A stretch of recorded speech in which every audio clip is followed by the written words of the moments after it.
देख रहे हैं देश का सबसे बड़ा न्यूज नेटवर्क जी मीडिया और मैं हूं अमीश देवगुन। न्यूयॉर्क से लाइव यूएन असेंबली के सामने से हम सीधा लाइव बुलेटिन इस समय लेके आ रहे हैं। मेरे साथ एक पैनल है, यहाँ पर आशीष चौहान है, हमारे साथ बीएससी के सीईओ साहब, साथ ही हमारे साथ दिल्ली स्टूडियो से ज्वाइन कर रहे हैं Rakesh Kapoor, senior political journalist, Ajay Upadhyay political commentator हमारे साथ उस दौर में बने हुए हैं। हमारे साथ यहाँ पर भारतीय मूल के उद्योगपति भी बने हुए हैं, हर्षल मेहता साहब हमारे साथ यहाँ पर बने हुए हैं, भारतीय मूल के उद्योगपति, और साथ ही हमारे साथ शॉ साहब यहाँ पर बने हुए हैं जो कि एक फाइनेंशियल एक्सपर्ट है। इन तमाम लोगों से हम बात करेंगे। सबसे पहले आशीष, मैं आपके पास आता हूँ। प्राइम मिनिस्टर मोदी ने आज जो भाषण दिया ग्लोबल लेवल पर, इंटरनेशनल लेवल पे, वो उनका पहला एक्सपोजर था। डू यू थिंक उन्होंने राइट ट्रैक पर भारतीय एजेंडा ले जाने की पूरी कोशिश की? नहीं, बड़ी जवाबदारी वाला भाषण था, बड़ा स्टेट्समैन लाइक कहते हैं, जो डिप्लोमेट की बात है, जो एक भारत का एक जो नेता है, बड़े वर्ल्ड लीडर के स्वरूप में उभर के आ रहा है और एक बढ़िया मैसेज दिया कि हम शांति अमन चाहते हैं और जो ग्रोथ होना चाहिए वो सबके साथ लेके होना चाहिए, जो इंक्लूसिव ग्रोथ होना चाहिए। जो यहाँ पर लोगों को इलेक्ट्रिसिटी नहीं मिलती, खाने का प्रॉब्लम होता है, अभाव है, तो जो ग्रोथ होना चाहिए वो सस्टेनेबल होना चाहिए। बहुत अच्छी बात कही। और दूसरा ये कहा कि हम योगा का अभ्यास करेंगे जी, तो भारत का एक प्राधान्य भी होगा और लोगों के मानसिक संतोष भी होगा। पूरे वर्ल्ड में भारत का एक झंडा लहराएगा। तो बड़ा और भी एक चीज कही कि जो ज्यादा जो लड़ाई झगड़े की बात नहीं कही उन्होंने। पाकिस्तान का भी जो कल जवाब आया था, आज उन्होंने उनको कहा कि भाई हम तो कश्मीर को, अपने भी कश्मीर को हम संभालेंगे, आपके भी को संभालेंगे। तो बड़ा अच्छा लगा कि we are not talking the language of fight but we are talking the language of peace. And यही चीज जो है वर्ल्ड में सब लोगों को पसंद आएगी। जी, निश्चित तौर पर मैं हरीश मेहता के पास भी आऊंगा, लेकिन मैं इस समय दिल्ली स्टूडियोज में जाना चाहता हूं। अजय उपाध्याय है, राकेश कपूर है। अजय उपाध्याय, मेरा सीधा सवाल, कांग्रेस इस समय देश में मुद्दा बना रही है कि prime minister was soft on Kashmir, लेकिन इंटरनेशनल कम्युनिटी ने भारतीय प्रधानमंत्री के भाषण को अच्छे खासे नंबर दिए हैं। What's your take on that? देखिए अजय उपाध्याय, मेरा ये मानना है कि प्रधानमंत्री नरेंद्र मोदी ने जिस ढंग से आज पाकिस्तान को टैकल किया है यूनाइटेड नेशंस जनरल असेंबली में, यही तरीका है पाकिस्तान को ठीक से टैकल करने का।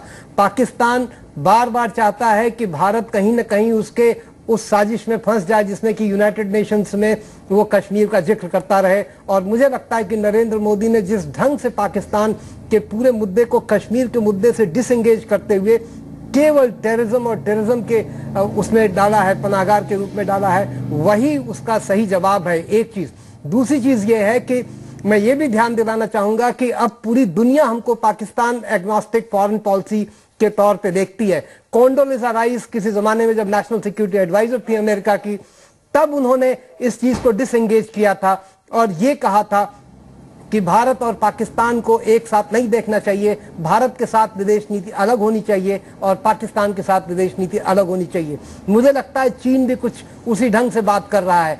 तो ऐसे माहौल में, जो ये ताजा माहौल है, मुझे लगता है कि कांग्रेस का ये मानना कि प्रधानमंत्री सॉफ्ट है, मुझे लगता है ये गलत असेसमेंट है। और ऐसे भी कांग्रेस के नेता पहले भी इतना ज्यादा नहीं, कभी कभी अगर पाकिस्तानी प्रधानमंत्री कश्मीर के मुद्दे को छेड़ते थे तभी उस बात को कहते थे, वरना वो लोग भी टाल जाते थे और इसी को अच्छी डिप्लोमेसी उस जमाने में भी मानी जाती थी। तो मुझे लगता है कि इस ग्लोबल इकोनॉमिक सिनेरियो में प्रधानमंत्री नरेंद्र मोदी ने जिस ढंग से कश्मीर की बात की है वही उचित रास्ता है, अच्छा रास्ता है और सफल रास्ता। अजय उपाध्याय, एक और दिलचस्प बात कही भारतीय प्रधानमंत्री ने। वो बात थी कहीं ना कहीं कि हमने तो पीओके में भी मदद का हाथ बढ़ाया था। प्रधानमंत्री मोदी ने बोला हमने तो पाकिस्तान ऑक्युपाइड कश्मीर में भी मदद का हाथ बढ़ाया था। ठीक बात है। मैसेज कहीं ना कहीं बहुत लाउड एंड क्लियर देने की कोशिश की है प्राइम मिनिस्टर मोदी ने। और क्या आपको लगता है प्रधानमंत्री मोदी ने सोशल मीडिया में, फेसबुक और ट्विटर की बात कर और साथ ही साथ यूएन की इंपॉर्टेंस की बात करके कि हमारे पास कितने जी है, G20 भी हमारे पास है, G4 भी हमारे पास है, कभी G7 भी आ जाते हैं, तो इन तमाम जी से हम बाहर निकले और यूएन डिसाइड करे, प्रॉब्लम्स का हल भी करे यूएन। तो यूएन की इंपॉर्टेंस भी यूएन को बताने की कोशिश किया। जो बात है, क्विक रिस्पॉन्स फ्रॉम यू। बिल्कुल ठीक बात है। एक प्रधानमंत्री द्वारा ये बात कही जानी कि यूनाइटेड नेशंस को अपनी पुरानी ग्लोरी हासिल करनी चाहिए और 21वीं सदी के संदर्भ में ये बात कही कि उसकी रीस्ट्रक्चरिंग जरूरी है, और उस रीस्ट्रक्चरिंग ने यूनाइटेड नेशन सिक्योरिटी काउंसिल के डेमोक्रेटाइजेशन की बात उन्होंने की, जिसमें भारत की मजबूत दावेदारी की बात उन्होंने साफ साफ कही कि भारत जैसे देश को इग्नोर नहीं किया जा सकता है, अब सिक्योरिटी काउंसिल के स्थायी सदस्यता से दूर नहीं रखा जा सकता है।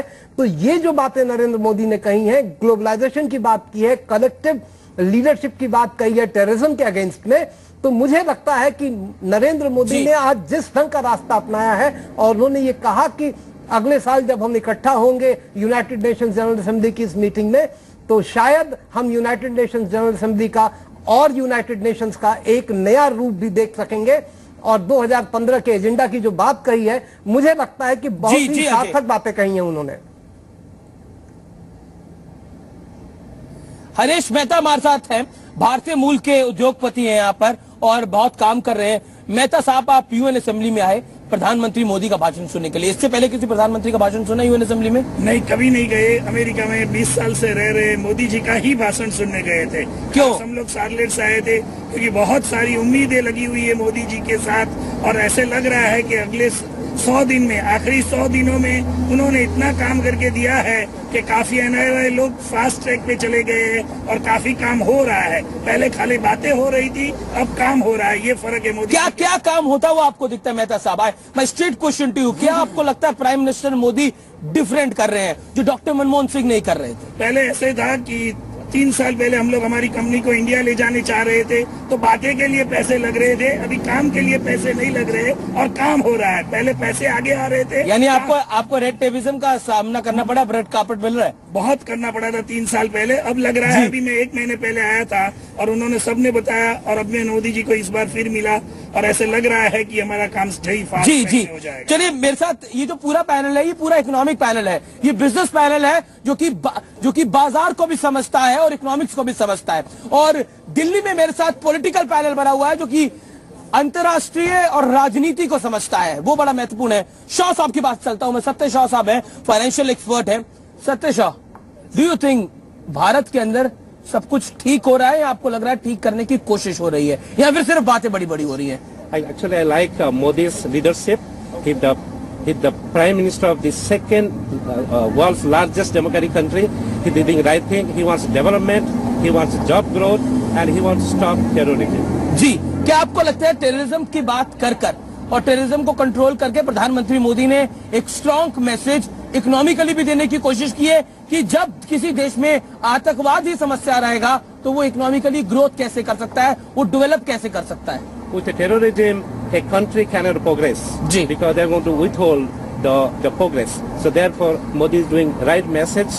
With that message, all the United Nations countries will get together to stop terrorism. जी, आशीष चौहान साहब है हमारे साथ, बॉम्बे स्टॉक एक्सचेंज के सीईओ। आशीष चौहान, आप भी यूएन जनरल असेंबली में थे जब prime minister of India Narendra Modi साहब बोल रहे थे। क्या आपको लगता है प्राइम मिनिस्टर मोदी ने इकोनॉमिक इश्यूज को भी एड्रेस करने की कोशिश की है? क्योंकि कहीं ना कहीं प्रधानमंत्री मोदी ने डिप्लोमेटिक रिलेशंस को एक नई परिभाषा देने की कोशिश की है। जापान, चाइना या फिर नेपाल हो और अब यूनाइटेड स्टेट्स, कहीं ना कहीं उन्होंने बताने की कोशिश की है जब तक, क्योंकि गुजराती हैं, जब तक जेब में पैसे ना हो रिश्ते बेहतर नहीं हो सकते। सही बात है, और शांति अमन से ही धंधा कर सकते, शांति अमन से ही ग्रोथ होगा। और एक बात बहुत बढ़िया, कई लोग ज्यादा बात नहीं कर रहे हैं जी, लेकिन जो सबसे महत्व की बात थी ये कि growth for the sake of growth is not a good idea. Sustainable जो ग्रोथ है जी, वो बहुत ज्यादा जरूरी है और हर एक को साथ में लेके चलना है, सिर्फ भारतीयों को नहीं, वर्ल्ड के सभी दुखी, सभी जो गरीब परिवार है उनको भी हम कैसे साथ में लेके चले। मुझे लग रहा है एक अच्छी डिप्लोमेट की, अच्छी स्टेट्समैन की बात कही है उन्होंने, और सब लोगों ने सराहा उस समय जब उन्होंने कहा था कि भाई सस्टेनेबल ग्रोथ जो है वो बहुत जरूरी होता है। फ्यूचर में जाके सिर्फ growth for the sake of growth उतना इम्पोर्टेंट नहीं रहेगा। तो मुझे, मेरे हिसाब से उन्होंने जो बात कही है, थोड़ा समझदारी की बात कही है कि ग्रोथ सिर्फ 5-10% लोग ऊपर आ जाए, उससे अच्छा है 100% लोग ऊपर आ जाए। जी, क्या आपको लगता है प्राइम मिनिस्टर मोदी जिस अंदाज में आज बोले हैं तलखी भी उन्होंने दिखाई है। जब वो टेररिज्म की बात करे तो उनमें तलखी थी, फिर वो थोड़ा अपने कन्वर्सेशन के मोड में आ गए, तब वो थोड़ा उन्होंने हंसी में भी बोला यार कितने जी बनाओगे आप, अब तो यूनाइटेड नेशंस को हल करने दो तमाम समस्या और वो भी हल करे। तो कहीं ना कहीं ये मैसेज देने की भी कोशिश थी।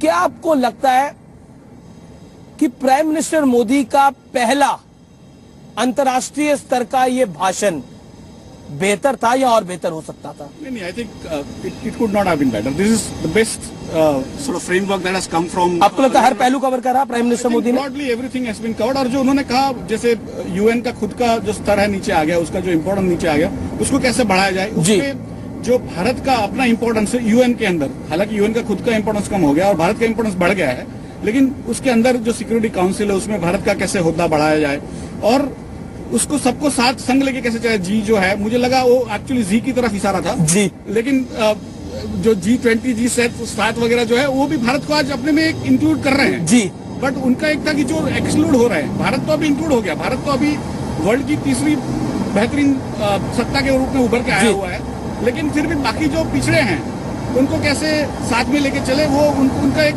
महत्व का मुद्दा रहा है। और मुझे लगा कि आपके ऊपर भी इशारा किया उन्होंने। जी, आप आशीष चौहान साहब को लग रहा है कि थोड़ा जी पे भी इशारा कर दिया, हालांकि वो इशारा जी पर था। चलिए, लेकिन जी मीडिया जो है वो इस देश का सबसे बड़ा मीडिया हाउस है और विश्व के बहुत से देशों में, करीब 100 से ज्यादा देशों में जी ग्रुप जाता है। तो निश्चित तौर पर अगर प्रधानमंत्री उस पर भी कोई टिप्पणी कर दे तो कोई हर्ज नहीं है, क्योंकि जी इस देश के कल्चर का बहुत बड़ा पार्ट है, तभी हम कहते हैं वासुदेव कुटुंबकम। हमारे साथ राकेश कपूर भी इस दौर से जुड़ रहे हैं, इस दौर में जुड़ रहे हैं, साथ ही हमारे साथ अजय उपाध्याय भी दिल्ली स्टूडियो से बने हुए हैं। राकेश कपूर, यूएन काउंसिल में अपनी सीट के लिए प्रधानमंत्री मोदी इशारों में, बातों में बहुत कुछ कह गए। Your quick analysis on that. देखिए अमीश जी, बड़ा स्पष्ट है कि भारत की राष्ट्रीय सुरक्षा, राष्ट्र संघ की सुरक्षा परिषद में सीट को लेकर के पिछले 5-6 सालों से लगातार एक वातावरण बन रहा है। और 2010 में जब बराक ओबामा आए थे हिंदुस्तान, स्वयं उन्होंने कहा था कि भारत के पक्ष में अमेरिका काम करेगा, अमेरिका समर्थन देगा। एक तो उस बात की तरफ अमेरिका के राष्ट्रपति का ध्यान दिलाया जाना कि आप अपने वादे पर गौर कीजिए, और दूसरे जिस विश्व के संदर्भों में, विश्व के बदलते हुए संदर्भों में नरेंद्र मोदी ने ये बात स्पष्ट रूप से कही है कि आज का राष्ट्र संघ द्वितीय विश्व युद्ध के बाद का राष्ट्र संघ नहीं है। It is not the United Nations formed after second world war. उससे पहले लीग ऑफ नेशंस होता था, उसके बाद ये यूनाइटेड नेशंस बना। और लेकिन आज की परिस्थितियां बदल गई हैं।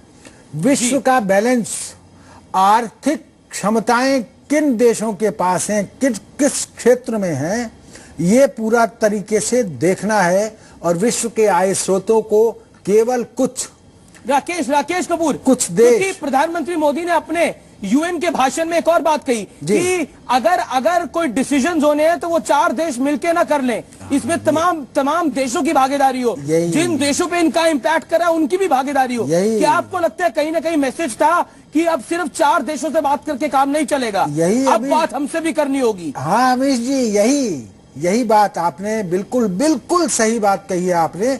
जब वो ये बात कह रहे थे कि लैटिन अमेरिका और सारे देशों की बात कर रहे थे, और ये बात उन्होंने कही थी कि विश्व के स्रोतों का बंटवारा समरूपी तरीके से हो, और ये देखा जाए कि आज की 21वीं सदी में क्षमताएं किन क्षेत्रों में हैं, कौन देश तरक्की कर रहे हैं, कौन देश पूरे विश्व के साथ अपने विकास को बांटना चाहते हैं, इस तरफ इशारा था। और जो लोग शांति, समन्वय और विकास में यकीन करके पूरी मानव जाति को एक परिवार मानते हैं, ऐसे लोगों को, ऐसे देशों को, ऐसी संस्कृति रखने वाले, ऐसे दर्शन सिद्धांत को मानने वाले देश को निर्णय करने का अधिकार होना चाहिए।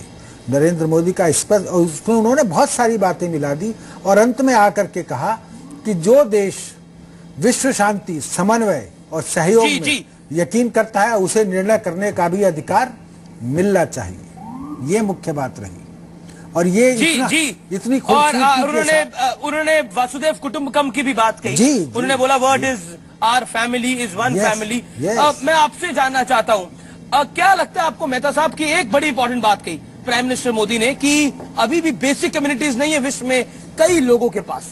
क्या आपको लगता है प्रधानमंत्री मोदी इकोनॉमी की भी बात करते हैं, डिप्लोमेसी की भी बात करते हैं और साथ ही साथ उस गरीब आदमी की भी बात करते हैं जिसके बारे में कम ही लोग सोचते हैं? मोदी जी जब भी बोलते हैं तब आम आदमी के लिए ज्यादा बोलते हैं और आम आदमी की वैल्यू सबसे ज्यादा हिंदुस्तान में होती है।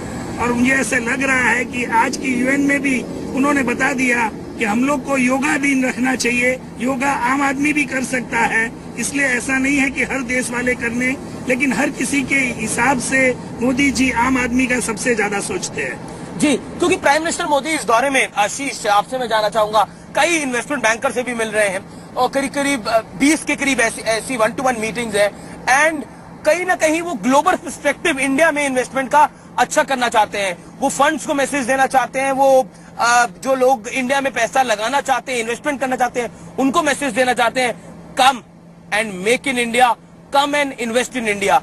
क्या आपको लगता है उस मैसेज में प्रधानमंत्री मोदी धीरे धीरे क्लैरिटी ला पा रहे हैं as a BSE CEO? What's your take on that? I think last जो 3-4 महीने में जिस तरह से बदलाव आए हैं पॉलिसीज के या हर चीज में जो एक काम भी हो रहे हैं, जैसे जनधन योजना है प्राइम मिनिस्टर की या स्वच्छ भारत की जो चालू करनी है 2 अक्टूबर को यहाँ से जाने से तुरंत, और जो मेक इन इंडिया का जो 25 तारीख को 25 लॉन्च करा, तो उस हिसाब से उन्होंने हर मुद्दे को बारीकी से परखा है और उसके ऊपर एग्जीक्यूशन की बात कर रहे हैं। सिर्फ बात करके एक लॉन्च करके चले नहीं जा रहे हैं, हर चीज का एक मुद्दा पकड़ के उसके डिटेल्स में काम कर रहे हैं। तो मुझे लग रहा है कि बहुत आशाएं बंधी हुई है और कई लोग जो है जी यहाँ पे लास्ट 1 सप्ताह से मैं हूँ और कई इन्वेस्टर से मेरी भी मुलाकात हुई। मैं 2-3 यहाँ पर जो कॉन्फ्रेंस थी उसमें मैंने बात भी करी है, तो एक बहुत आशा का माहौल है।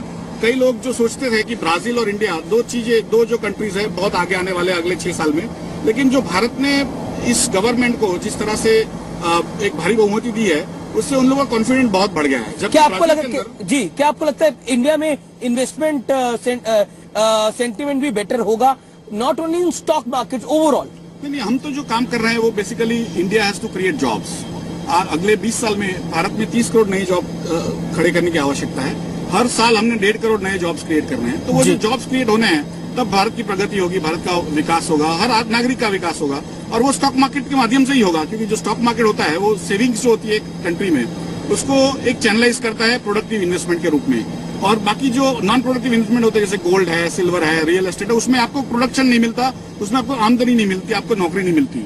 जबकि स्टॉक मार्केट में निवेश करने से आपको आमदनी मिलती है। तो कहीं ना कहीं ये जो भी चीज चल रही है तो उसमें 3 तरह के भाग होते हैं। एक गवर्नमेंट टू गवर्नमेंट होता है कि जो जैसे जापान ने कहा $35 बिलियन का, चाइना ने कहा $20 बिलियन का, तो गवर्नमेंट टू गवर्नमेंट होता है। एक FDI होता है जो फॉरेन डायरेक्ट इन्वेस्टमेंट होता है, जिसके बारे में प्रधानमंत्री सब जनरल इलेक्ट्रिक और बाकी सब सीईओ से बात करने वाला है। और एक प्राइवेट सेक्टर का होता है जो प्राइवेट सेक्टर के अंदर निवेश करता है स्टॉक मार्केट के जरिए या अदरवाइज, तो उसको पोर्टफोलियो इन्वेस्टमेंट कहते हैं। तो हमने लास्ट 1 सप्ताह में पोर्टफोलियो इन्वेस्टर से बहुत बात करी है, करीब 700 से 800 पोर्टफोलियो इन्वेस्टर से बात करी है और most of them look very enthusiastic. क्या आपको लग रहा है पॉजिटिव ट्रेंड आ रहा है? बहुत। जी शाह साहब, आपको क्या लगता है, क्या पॉजिटिव ट्रेंड आ रहा है इंडियन इन्वेस्टमेंट की तरफ? इंडिया में लोग निवेश करना चाहते हैं, क्या आपको लगता है वो तादाद अभी बड़ी है?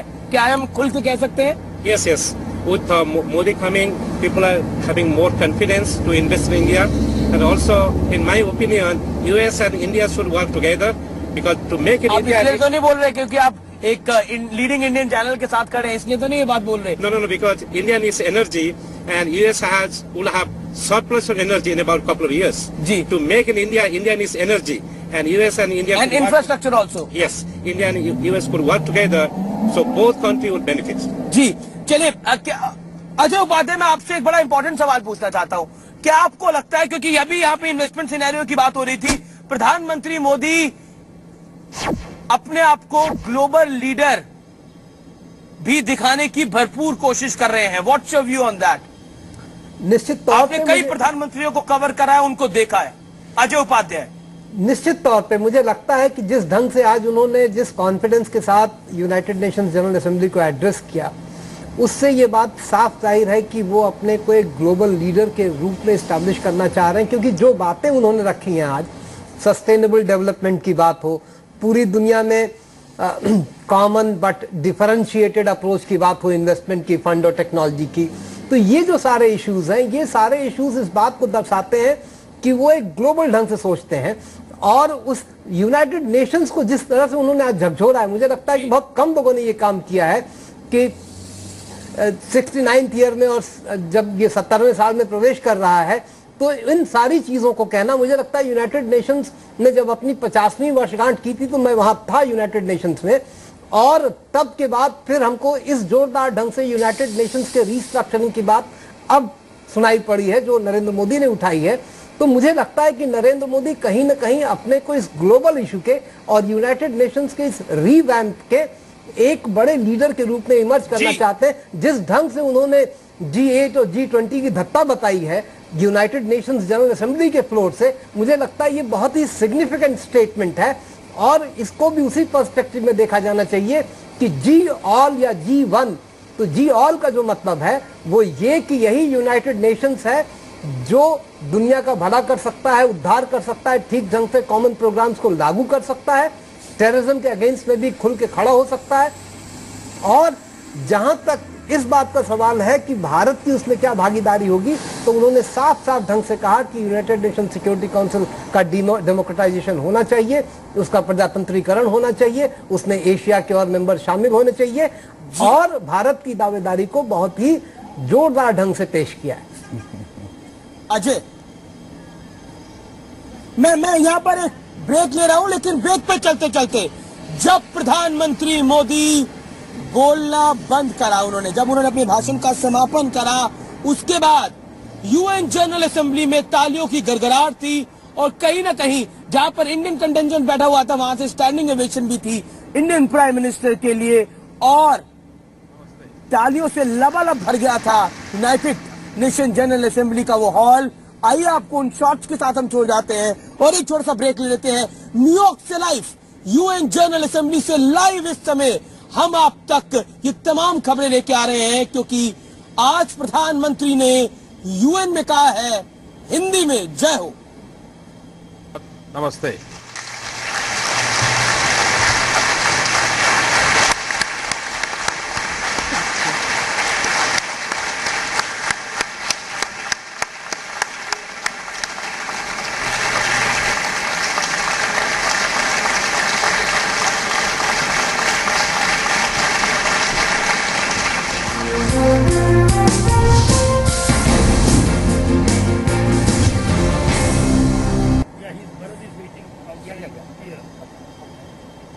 Welcome back. आप देख रहे हैं इस समय न्यूयॉर्क से लाइव यूएन जनरल असेंबली से के बाहर हम खड़े हैं, और मेरे साथ एक बड़ा पैनल है। आशीष चौहान साहब हैं, मेहता साहब हैं, साथ ही शाह साहब हैं, और साथ ही दिल्ली स्टूडियो से राकेश कपूर हैं, सीनियर पॉलिटिकल जर्नलिस्ट और veteran political commentator Ajay Upadhyay हमारे साथ इस दौर में बने हुए हैं। मैं सीधा रुख करता हूं, अभी आपको शुरुआत है कि प्राइम मिनिस्टर मोदी आखिरकार 3 बड़ी बातें यूएन जनरल असेंबली में प्राइम मिनिस्टर मोदी ने क्या कही। मैं पाकिस्तान से मित्रता और सहयोग बढ़ाने के लिए पूरी गंभीरता से शांतिपूर्ण वातावरण में बिना आतंक के साये के साथ द्विपक्षीय वार्ता करना चाहता हूं, लेकिन पाकिस्तान का भी यह दायित्व है कि उपयुक्त वातावरण बनाए और गंभीरता से द्विपक्षीय बातचीत के लिए सामने आए, और इस मंच पर बात उठाने से समाधान के प्रयास कितने सफल होंगे, इस पर कईयों को शक है। यदि आप सारी दुनिया में फेसबुक और ट्विटर के प्रसार की गति के बारे में, सेलफोन्स के प्रसार की गति के बारे में सोचते हैं, तब आपको भी विश्वास करना चाहिए कि विकास और सशक्तिकरण का प्रसार भी इसी तेज गति से संभव है। योग केवल व्यायाम भर न होकर अपने आप से तथा विश्व व प्रकृति के साथ तादात्म्य को प्राप्त करने का माध्यम है। यह हमारी जीवन शैली में परिवर्तन लाकर तथा हम में जागरूकता उत्पन्न करके जलवायु परिवर्तन से लड़ने में सहायक हो सकता है। आइए हम एक अंतर्राष्ट्रीय योग दिवस को आरंभ करने की दिशा में कार्य करें। ये जी बिजनेस इंडिया यूएसए जी संगम काफी तरह आप इस समय देख रहे हैं न्यूयॉर्क से लाइव यूएन जनरल असेंबली से के बाहर हम खड़े हैं। पाकिस्तान को बहुत कड़े शब्दों में प्राइम मिनिस्टर मोदी ने कहीं ना कहीं एक मैसेज देने की कोशिश की। वो शब्द जरूर थोड़े सॉफ्ट थे लेकिन मैसेज बहुत कड़ा था। तल्खी प्रधानमंत्री मोदी के शब्दों में और उनके चेहरे पे साफ देखी जा सकती थी। राकेश कपूर, क्या आपको लगता है पाकिस्तान को जो बताना चाहिए था वो प्राइम मिनिस्टर मोदी ने बता दिया है, या फिर आपको लगता है कि थोड़े नरम पड़ गए पीएम मोदी? नहीं, बिल्कुल क्या नहीं। कहना चाहते हैं आप? बिल्कुल नहीं अमीश जी, बल्कि मुझे आश्चर्य हुआ कि आपके इसी चैनल पे जब हम पहले थे तो कांग्रेस के नेता, और आपने भी सवाल पूछा था कांग्रेस के नेताओं की प्रतिक्रिया, माने गजब है।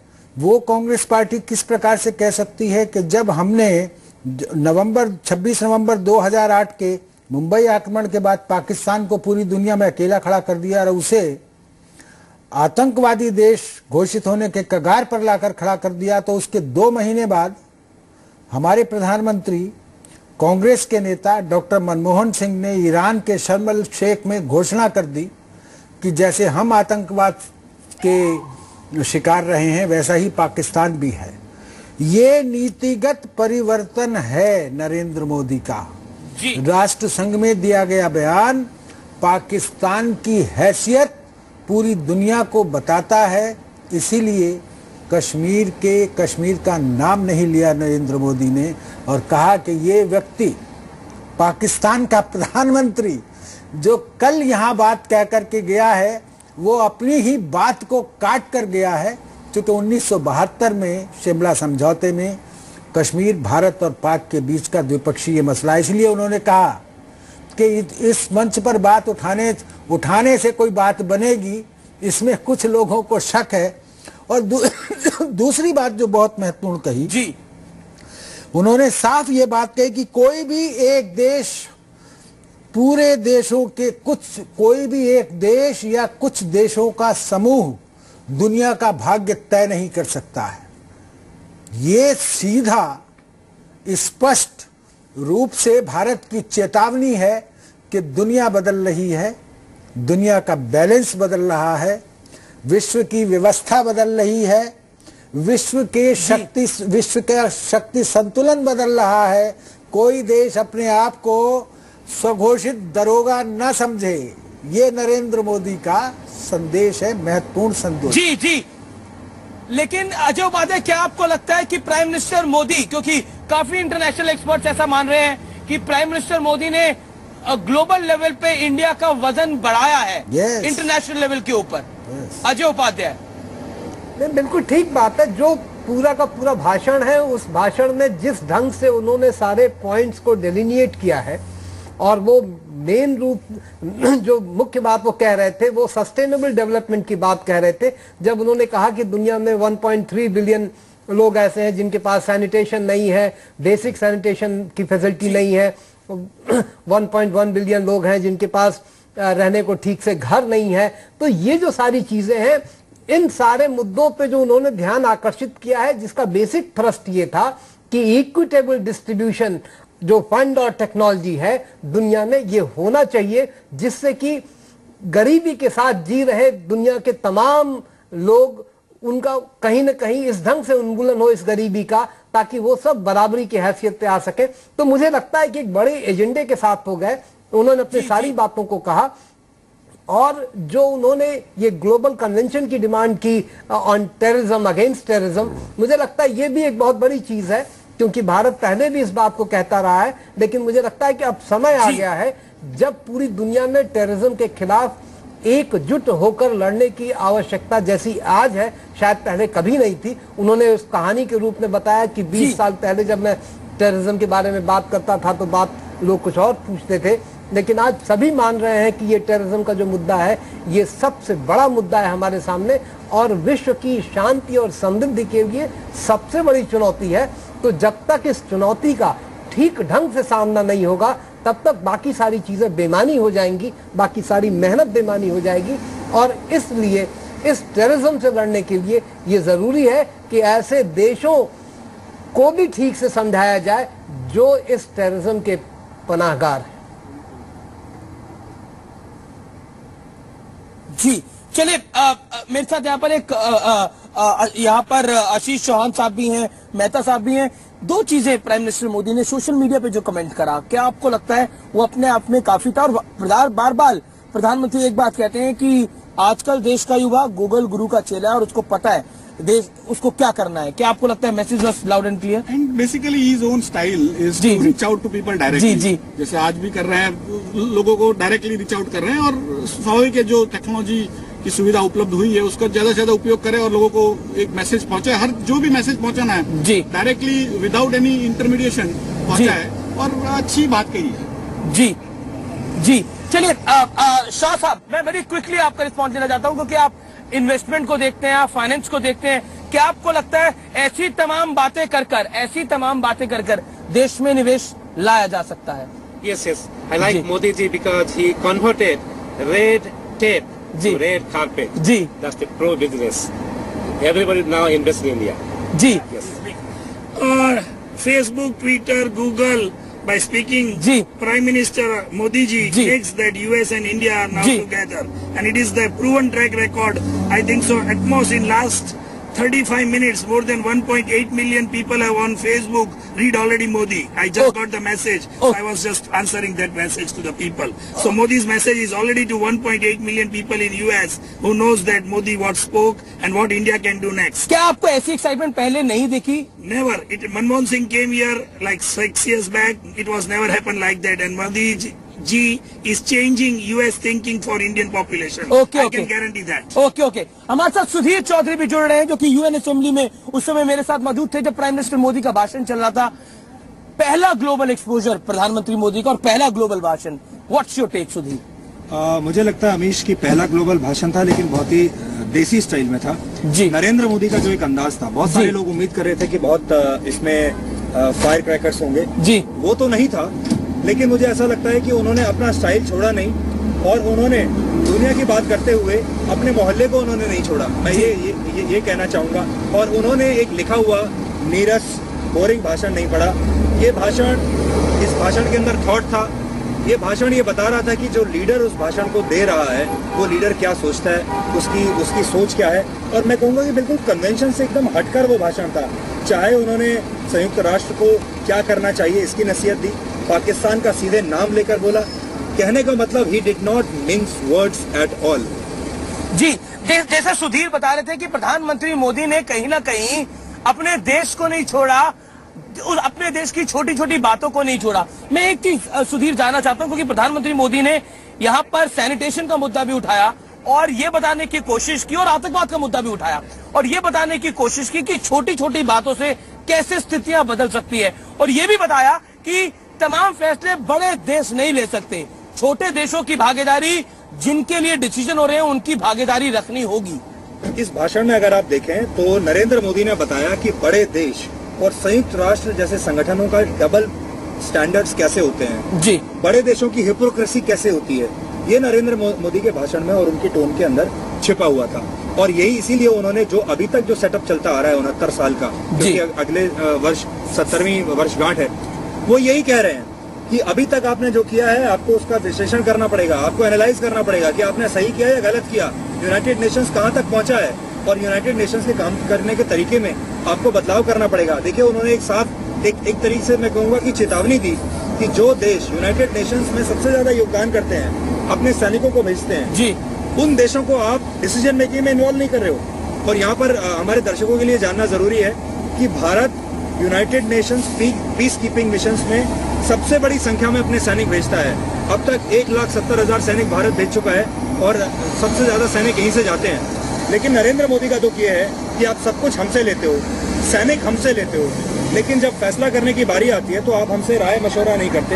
हमें आपने सिक्योरिटी काउंसिल में जगह नहीं दी, आप अपना वादा पूरा करिए, ये वो कहने की कोशिश। जी बिल्कुल, मैं उसी बात पे आ रहा था कि जिस तरह से prime minister Modi UN general assembly की में आज जब बोले और उन्होंने जो सिक्योरिटी काउंसिल की सीट पर किस सटली वो जिस अंदाज में बोले, क्या आपको लगता है message was loud and clear कि क्यों हमारी सीट जरूरी है? देखिए, नरेंद्र मोदी के आज के भाषण का सबसे बड़ा जो यूएसपी है वो यही है that everything was loud and clear, nothing was subtle, nothing was said indirectly, everything was said directly. चाहे वो पाकिस्तान का नाम हो, चाहे सिक्योरिटी काउंसिल की बात हो। तो अब प्रधानमंत्री ने एक तरीके से साफ और कड़े शब्दों में अपना दावा पेश कर दिया है कि संयुक्त राष्ट्र को अपना वादा निभाना पड़ेगा। और दूसरा उन्होंने ये भी कहा है कि ये जो G4, G20 ये बनाकर आप घूम रहे हैं, हालांकि भारत भी इनका हिस्सा बन जाता है, ये भी उन्होंने माना। और उन्होंने कहा कि बहुत लाइट अंदाज में उन्होंने बात कहा। तो ये देखिए कि इतने बड़े मंच पर कोई बहुत लाइट अंदाज में बात करे या बहुत तल्खी में बात करे या मजाक के अंदाज में बात करे, ये बहुत कम देखने को मिला है अभी तक। जी, और हमारे साथ दिल्ली से भी पैनल जुड़ा हुआ है, हमारे साथ राकेश कपूर हैं और अजय उपाध्याय। सुधीर जिस तरह से बात कर रहे थे कि प्रधानमंत्री के पूरे भाषण में हर चीज लाउड एंड क्लियर थी, क्या आपको लगता है पाकिस्तान को भी मैसेज लाउड एंड क्लियर था और कहीं ना कहीं ये बताने की कोशिश थी अपने तमाम पड़ोसियों को कि हम आपसे संबंध अच्छा चाहते हैं, बट उन संबंध अच्छे रखने की कॉस्ट हम आपको नहीं देंगे? मनीष, मैं उपाध्याय जी की इजाजत से एक बात कहना चाहता हूं। पाकिस्तान को संदेश जो दिया है वो गालिब का एक शेर है, आपके साथ में मुझे शेर याद आ जाता है। पाकिस्तान को कहा कि है क्या जो कस के बांधिए मेरी बला डरे, है क्या जो कस के बांधिए मेरी बला डरे, क्या जानता नहीं हूं तुम्हारी कमर को मैं। ये अब आज उपाध्याय जी जो है बात कहेंगे। नहीं, बिल्कुल ठीक बात है। जिस ढंग से नरेंद्र मोदी ने, मुझे लगता है, देखिए मैं जो दो बार ये बात कह चुका हूं कि जिस ढंग से नरेंद्र मोदी ने पाकिस्तान के प्रधानमंत्री द्वारा कल दिए गए भाषण का जवाब दिया है, वो एकदम सही डायरेक्शन है इंडियन फॉरेन पॉलिसी के लिए। मैं बार बार ये बात कहता हूं कि पाकिस्तान एक साजिश के तहत संयुक्त राष्ट्र के मंच पर कश्मीर के मुद्दे को उठाता है और भारत को उसे बहुत ही शटल ढंग से निकलना चाहिए। मुझे लगता है कि नरेंद्र मोदी ने जो ये शर्त रखी कि जब तक पाकिस्तान अपने यहाँ आतंकवाद पनपने की जो परंपरा है या मतलब जो उसका इतिहास है उसको समाप्त नहीं करता है, तब तक बातचीत का सही माहौल नहीं पैदा होता है और तब तक बातचीत नहीं होगी।